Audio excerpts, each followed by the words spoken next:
Hey readers, thanks for joining me for another group of chapters in The One and Only Ivan. Today we are going to read chapters 49 to 63. I am starting out on page 114. I'm going to read some of it to you today. You follow along, we'll discuss some things along the way, and then there'll be a little bit for you to read on your own as well. Page 114, Knowing.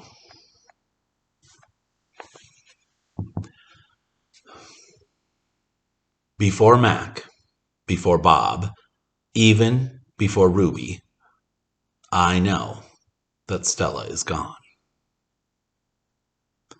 I know it the way you know that summer is over and winter is on its way. I just know.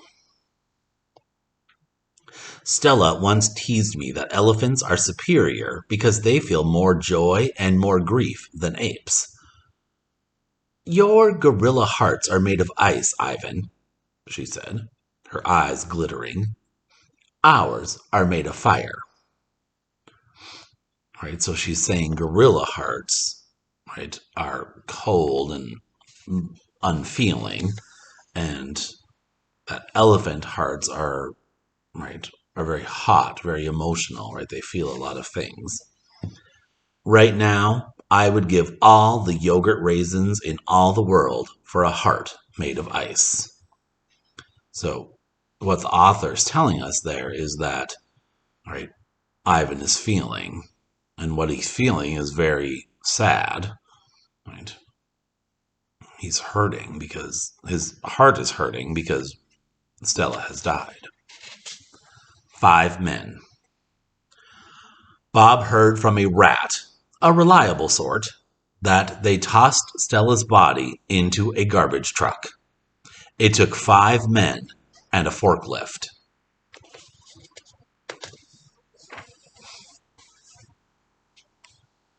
Comfort.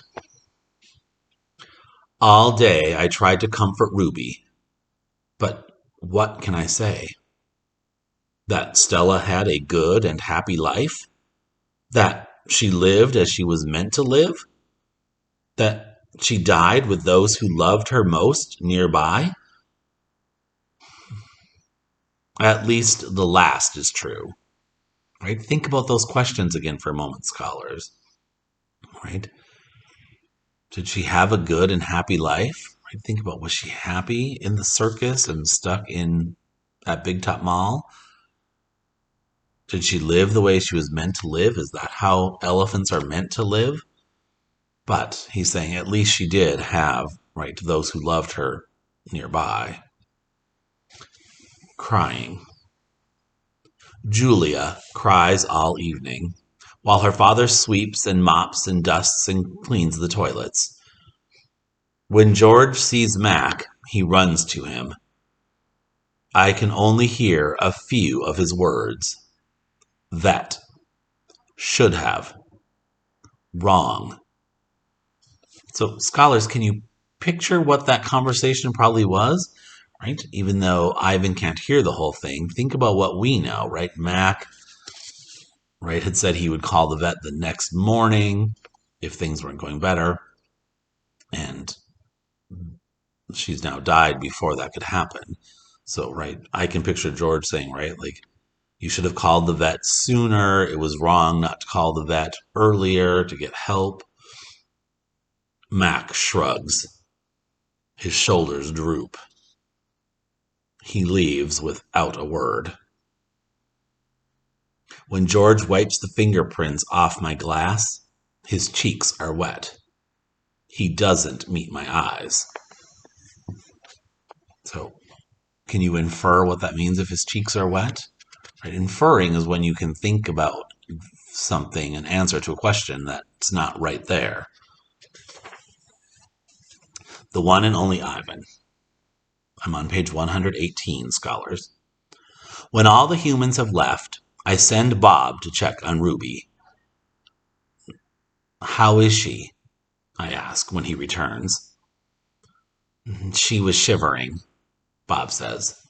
I tried to cover her with hay, and I told her not to worry because you were going to save her. I glare at him. You told her that? You promised Stella. Bob lowers his head. I wanted to make the kid feel better. I shouldn't have made that promise, Bob. So do you remember the promise, right? So he promised Stella that he would help Ruby. I point to Stella's domain, and for a moment it seems like I've forgotten how to breathe. I wanted to make Stella happy, I guess, but I can't save Ruby. I can't even save myself. I flop onto my back. The cement is always cold, but tonight it hurts. Bob leaps onto my belly. You are the one and only Ivan, he says. Mighty Silverback. He licks my chin, and he's not even checking for leftovers. And so a way of comforting Ivan right now. Say it, Bob commands. I look away. Say it, Ivan. I don't answer, so Bob licks my nose until I can't stand it any longer. I am the one and only Ivan, I mutter. And don't you ever forget it, he says. When I gaze at the food court skylight, the moon Stella loved is shrouded in clouds.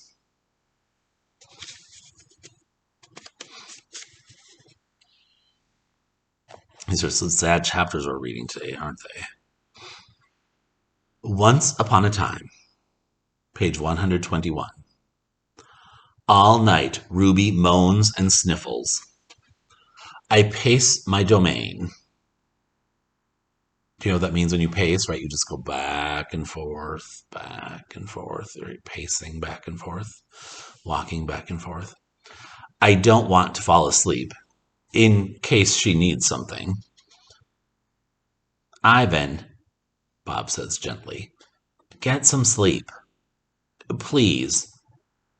For your sake. And for mine. Bob can't sleep unless he is on my stomach. I hear a stirring. Ivan? Ruby calls. I rush to my window. Ruby, are you all right? I miss Aunt Stella, Ruby sobs. And I miss my mom and my sisters and my aunts and my cousins, too. I know, I say, because it's all I can think of. Ruby sniffles. I can't sleep. Do you know any stories the way Aunt Stella did? Not really, I admit. Stories were Stella's specialty. Tell me a story about when you were little, Ruby pleads. She puts her trunk between the bars. Please, Ivan. I scratch the back of my head. I don't remember things, Ruby, I admit. It's true, Bob says, trying to be helpful. Ivan has a terrible memory. He's the opposite of an elephant. Ruby lets out a long, shivery breath. Oh, well, that's okay. Night, Ivan. And Bob. I listen to Ruby's soft sobs for long, horrible minutes.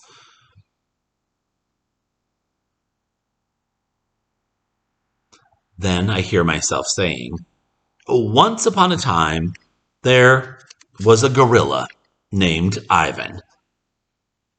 And slowly and deliberately, so meaning like in careful, thought about ways, right? If you do something deliberately, right, you're very careful, very precise, very aware of what you're doing. I try to remember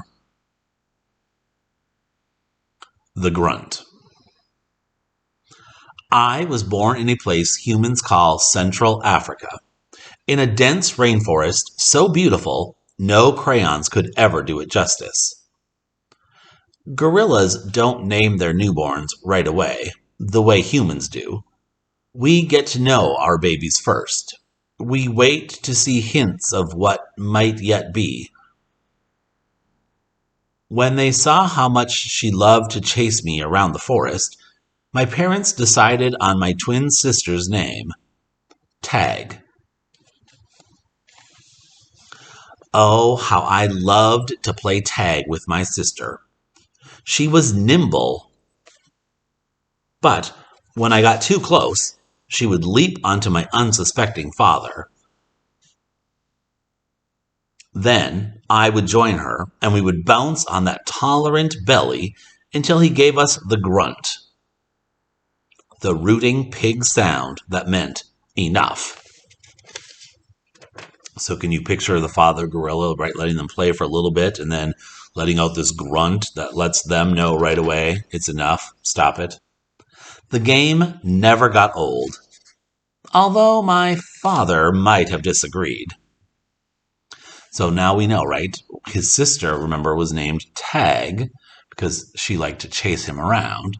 And do you remember the stuffy that Ivan has is named Not Tag because it's not actually his sister, it's just a stuffy? Mud. It didn't take long for my parents to find my name. All day long, every day, I made pictures. I drew on rocks and bark and my poor mother's back. I used the sap from leaves. I used the juice from fruit. But mostly, I used mud. And that is what they called me. Mud. To a human, mud might not sound like much, but to me, it was everything. Protector. Page 126. So now scholars think when he was living in Africa, right, when he was a baby, we know he had a twin sister named Tag, and he was named Mud because mud was what he used most to make his paintings. Protector. My family, which humans call a troop, was just like any other gorilla family. There were 10 of us.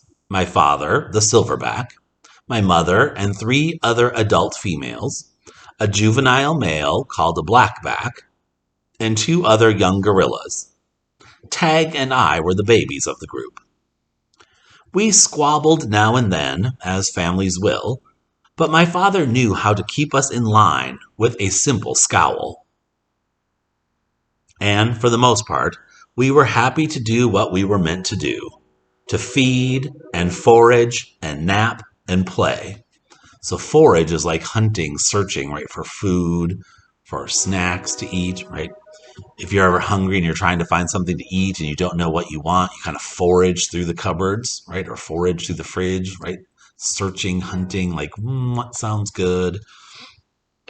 My father was a master at leading us to the ripest fruit for our morning feast and the finest branches for our night nests. This train is very excited about our story. He was everything a silverback is meant to be, a guide, a teacher, a protector. And nobody could chest beat like my father. Right, so he's the head, right, of the family, is the silverback who protects them, teaches them, guides them, right, in how to be gorillas. A perfect life. Gorilla babies and elephant babies and human babies are not so different, except that a gorilla gets to spend the day riding on his mother's back, like a cowboy on a horse. It's a pretty great system, from the baby's point of view. Slowly, Carefully, a young gorilla begins to venture farther and farther away from the safety of his mother's arms. He learns the skills he will need as an adult: how to make a nest of branches, weave them tightly or they will fall apart in the middle of the night, how to beat your chest, cup your palms to amplify the sound.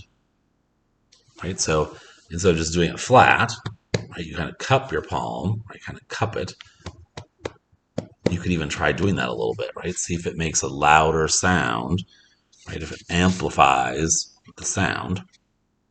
How to go vining from tree to tree. Don't let go. How to be kind, be strong, be loyal. Growing up gorilla is just like any other kind of growing up. You make mistakes. You play. You learn. You do it all over again. So scholars, I wonder if he each day thinks, right, try your best, right, or try something new, right?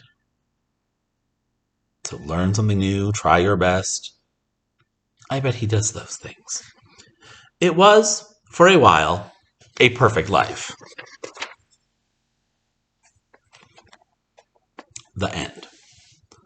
One day, a still day when the hot air hummed, the humans came.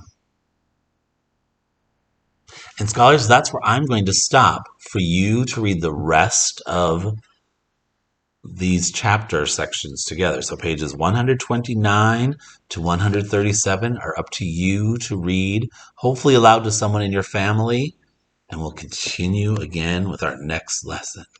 Remember, watch the video of me in the packet with you as well.